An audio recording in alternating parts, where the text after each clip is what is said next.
the weakest link in the Sanguisurge family tree. The process of their change was hindered by either an unsupported blood type or general hereditary shortcomings. This unsuccessful transformation deprives the vessel of their humanity and leaves them in an intense craving for blood. Due to the underdeveloped vampiric structure of their jaw, the vessels can't puncture the skin of their prey to suck their blood. Instead, they brutally mutilate their victims and lick the blood from any open wounds. Okay. The Genu giant hoof. These oversized cannibalistic predators are native to the Genu tribe of North America and are known for their unusually large physiques. The recent decline in their population inspired them to make a deal with the Sanguisurges. So that's what we're calling vampires, I guess. Carrion husk. Carrion husks are failed experiments, an early attempt to accelerate the change. The skin calcifies into hardened husk that gradually starts to rot from the inside out. Gross! The massive boils that erupt consist of blood and bone marrow that weaker vampires can consume to sustain themselves. Some say the nutrition afforded allows them to survive for a couple of minutes in the sun. Due to their enormous endurance, the carrion husks are tasked with protecting vampire nests. Servant gunslinger. The human servants of the Sanguisurge are referred to as familiars. They help vampires accomplish things that can't accomplish themselves. For example, any activities that can only be performed during the day. These dedicated slaves will give their lives for their masters.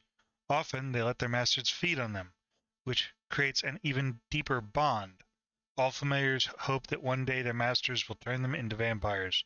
However, they are usually disappointed, as that gift is rarely given. Servant sharpshooter. Much like the brutes, the servant sharpshooters are also allowed to participate in nightly communion. Unlike the brutes, however, their ritual requires them to have foul vampiric blood sprayed into their eyes. A parasitic leech-like bug that lives in the blood burrows into their eyeballs, changing its color and shape, allowing the servant sharpshooters to look further into the distance and see in the dark. These are great, by the way. And then the Screeching Devil. Their particular name first appeared in print in 1887. A newspaper article told the tale of a hunting party who encountered a flying monster in the wilds of New Jersey. The writer dubbed it the Screeching Devil. An RI agent picked up on the nickname, and the moniker stuck. These winged and fast-moving creatures emit a high-pitched, blood-curdling scream that serves as a warning to any nearby Sanguisurges and alerts them to danger. Screeching devils often fly together in flocks, and the sound they make can be deafening to those who would do them harm. And we've read all these, or had them read to us, I should say. We don't need to look at any of that stuff. All right. Here we go. The Rentier Institute. Jesse Rentier. Son of William Rentier, the director of the Rentier Institute. After losing his mother as a child, Jesse was raised by his father and forced into training. The regimen was designed to turn him into an institute's next director. Jesse's earliest memories are of hunting monsters. Because of his father's guidance, he sees himself as a sword against the forces of evil and a shield that can protect the hopeless from the hidden evil lurking in the darkness. Though there is still a rebellious part of him that questions his place in the world and his father's plans for the future. Edgar Gravenor. As a young soldier fighting for the 54th Massachusetts during the Civil War, Edgar Gravenor found himself facing an actual monster in the Battle of Fort Wagner. The creature, a stoneclad, thinned their ranks every night.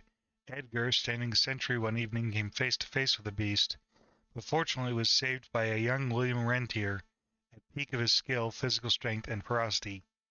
He and William became fast friends, and eventually Edgar had the opportunity to return the favor. Upon the death of his father, William became the director of the Rentier Institute, and Edgar joined him as his right hand and aide. Because of Edgar's extensive combat experience, William assigned him the task of training the next generation of hunters. Jesse became Edgar's star pupil and later Edgar's partner. Together they forged a path as the Institute's premier field team.